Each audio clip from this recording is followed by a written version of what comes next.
toi aussi, tu as déjà ressenti une perte de repère, une absence de sens dans ta vie qui t'a fait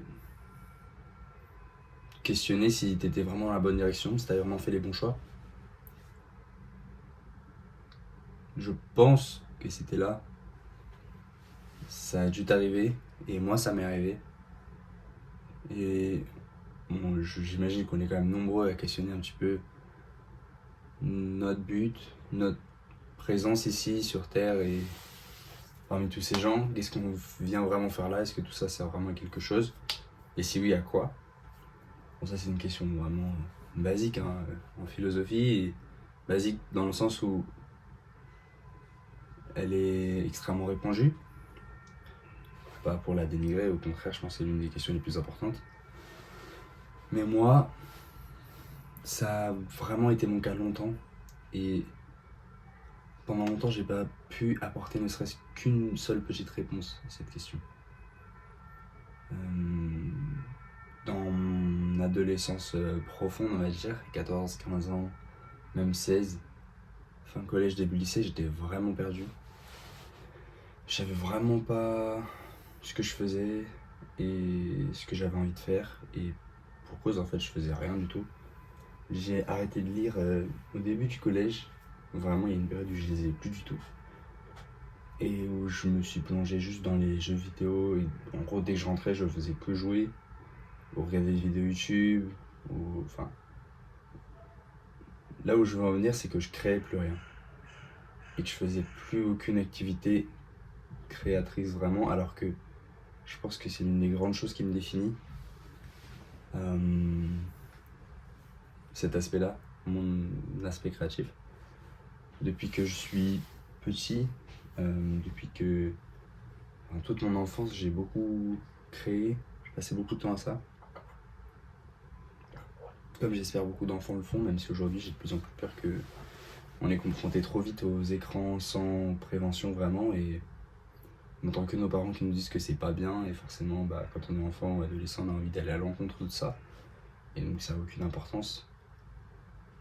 Mais j'ai eu la chance quand même d'avoir une enfance où j'ai pu être libre de ça au moins pendant 10 ans. Ouais, peut-être 10 ans, 10-12 ans. Mais j'ai quelques vagues souvenirs où je passais mes journées. Déjà après l'école, j'allais faire beaucoup de sport. Je faisais beaucoup de sport en semaine, j'allais toujours au parc, etc. Donc je bougeais. Et autrement, j'avais toujours des envies d'écrire, de dessiner, de faire des bandes dessinées. J'ai fait des petites vidéos, des petits reportages. J'ai fait des films jamais montés. Je faisais plein de choses. Et j'ai perdu ça au fil des années, au fil de mon adolescence. Et je pense que c'est commun, je pense que c'est quelque chose qui arrive assez souvent. Et heureusement, aujourd'hui, j'ai assez avancé pour pouvoir m'en rendre compte et pour pouvoir enfin reconnecter avec cette partie de moi qui crée, en fait, déjà à travers ces vidéos YouTube-là. C'est pas hyper naturel pour moi de me filmer. Peut-être quand j'étais petit, mais avec le temps, etc., je suis devenu... Enfin, en tout cas, quand j'étais adolescent, j'étais vraiment timide. Vraiment timide, je sais pas du tout me montrer, je sais pas du tout prendre la parole, etc. Aujourd'hui, ça me fait moins peur pour plein de raisons. Grâce à mes amis, grâce au fait que j'ai compris que tout ça, c'était pas vraiment important, que le regard des autres, il est surtout tourné vers... En fait, le regard des gens est surtout tourné vers eux-mêmes.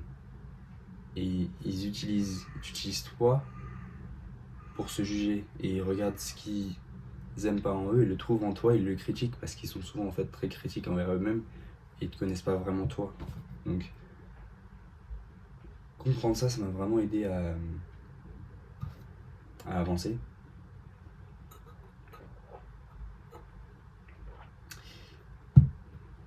Ça m'a vraiment aidé à comprendre que le jugement ça n'existait pas vraiment, que c'était juste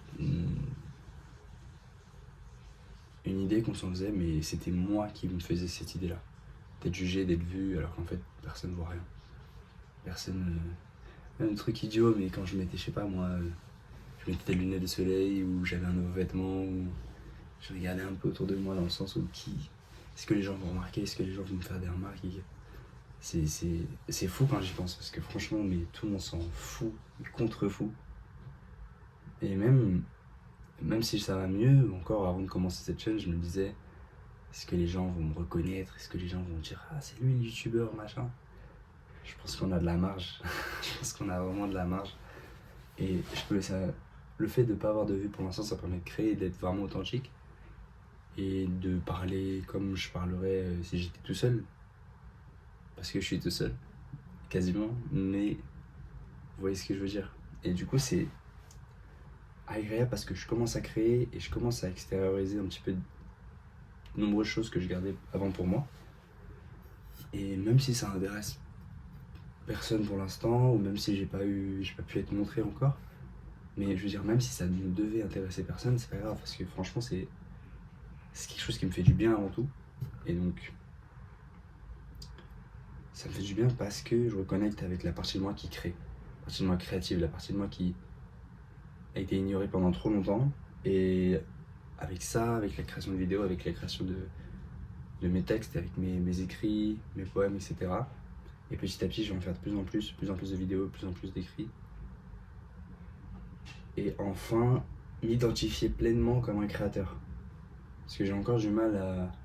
Même si je sais que c'est la version de moi la plus légitime et authentique, disons, parce que c'est la première version de moi, avant d'avoir été remplacé par celui qui était un peu un espèce de zombie qui a la flemme tout le temps, etc. J'ai encore du mal à, du coup, intérioriser le fait que, par exemple, je suis écrivain.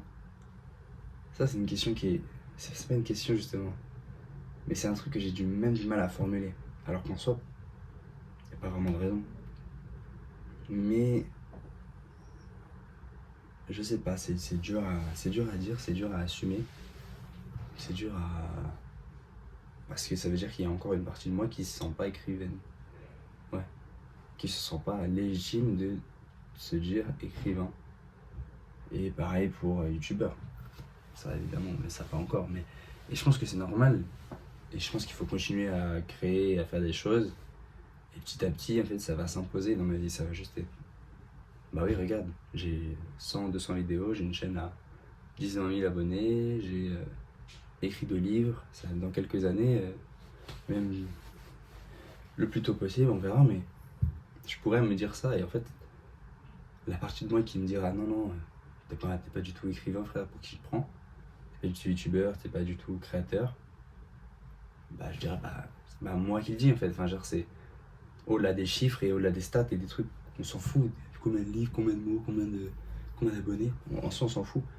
Mais c'est les actions, c'est les choix que je fais tous les jours qui juste s'imposeront à mon subconscient comme juste, bah ok, oui, d'accord, c'est lui, c'est ce qu'il fait, c'est la personne qu'il est. C'est un écrivain, un créateur. C'est au-delà de se percevoir comme un fainéant, parfois faut dire la vérité, ou en tout cas de ne pas avoir de vraie identité. En fait, je ne me perçois pas comme autre chose, enfin un fainéant, honnêtement je ne me perçois pas non plus comme un fainéant, mais des fois j'ai du mal, je me dis putain, j'ai pas fait assez, je sais que j'ai pas fait assez, mais ça c'est un souci que j'aurai longtemps et un souci qui est aussi simple parce que du coup je me satisfais pas des choses et je sais pas si un jour je pourrais, mais en tout cas je sais qu'aujourd'hui je peux pas me satisfaire, c'est impossible. Je peux pas me satisfaire de ma vie, de ce que j'ai, etc. De ce que je suis surtout.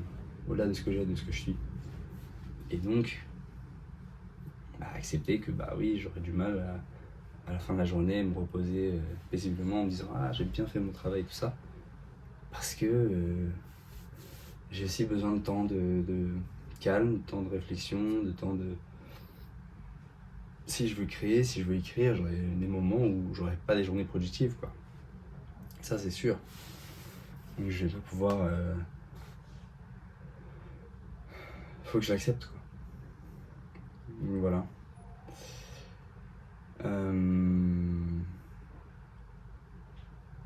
Mais du coup, je veux juste faire ce petit témoignage-là pour peut-être donner une idée j'irai pas jusqu'à aller à dire un exemple, mais une idée peut-être. Si tu te sens perdu, si tu te sens en manque d'identité propre et en recherche d'une identité qui t'est propre, regarde vers déjà ce que tu étais quand tu étais petit, la première version de toi, et ne l'oublie pas déjà, les premiers compliments qu'on a fait, les premiers traits de qualité qu'on a relevés chez toi. Moi, on a relevé la première chose dont je me souviens vraiment comme une qualité qu'on a relevée chez moi, c'est la capacité à regarder. C'est la capacité à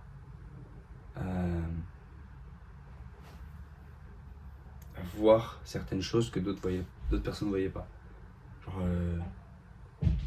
quand j'étais petit, je sais pas moi, des nuages, des arbres, un mouvement du vent, etc. Je le remarquais et je le disais et je trouvais ça beau, quoi, et sincèrement. Et ouais, une première chose qu'on m'a dit, c'est que j'avais cette capacité de remarquer. Donc, bon, je viens de me rendre compte que ça a coupé du coup, mais pour terminer, donc voilà, le fait que je puisse remarquer la beauté dans des choses normalement anodines, c'était la première qualité qu'on m'a signalée, disons, et c'est enfin la première dont je me souvienne. Et j'ai mis longtemps avant de me rappeler ça. J'ai pris un long temps de réflexion et puis un jour ça m'est revenu, je sais plus quand, je sais plus pourquoi. Mais du coup j'identifie ça comme une partie de moi, comme une partie de moi positive, une partie à améliorer, à rechercher. Et cette question de porter un certain regard sur les choses, un regard qui est parfois un peu particulier, je pense que c'est quelque chose qui me définit, sans me prendre encore une fois pour un visionnaire. Je peux tout paraître pour un mec qui se prend pour je sais pas quoi, ou voilà, mais je sais que j'ai ça. Et malgré tout, petit à petit, ça fait grandir la confiance qu'on a en soi, en ses capacités. Et c'est important d'avoir ce genre de choses, d'avoir ce genre de critères qui nous définissent, ces qualités qui sont immuables et ces talents aussi. Et après, quand on a ces talents, quand on les développe, après on a beaucoup plus de réponses et tout semble avoir beaucoup plus de sens. Et voilà, et c'est ce que je suis en train de faire, en train de commencer à faire. Mais je sais et je pense être sur la bonne voie et en fait non, ouais, je sais que je suis sur la bonne voie. Donc voilà, je tenais à partager ça aujourd'hui. N'hésitez pas à vous abonner N'hésite pas à t'abonner si tu as envie de continuer à suivre ce contenu et petit à petit ça va devenir meilleur avec un meilleur son, avec une meilleure qualité de vidéo. Mais voilà, le but c'est de rester toujours authentique, sans trop de montage, simple, et de faire du contenu régulier et d'amener peut-être un axe de réflexion sur certains sujets, de conseiller sur des livres. Rapidement, j'ai envie de faire une vidéo sur le livre que je suis en train de lire actuellement, qui est La ferme aux animaux de George Orwell, qui est hyper intéressant. Je sais qu'Orwell c'est toujours des chefs-d'œuvre, mais à ce point-là, franchement, ouais, il touche avec tant de pertinence à un sujet qui est tellement actuel en plus. Bref, voilà, je présenterai ça bientôt. Merci d'avoir regardé la vidéo et on se voit vite. À bientôt.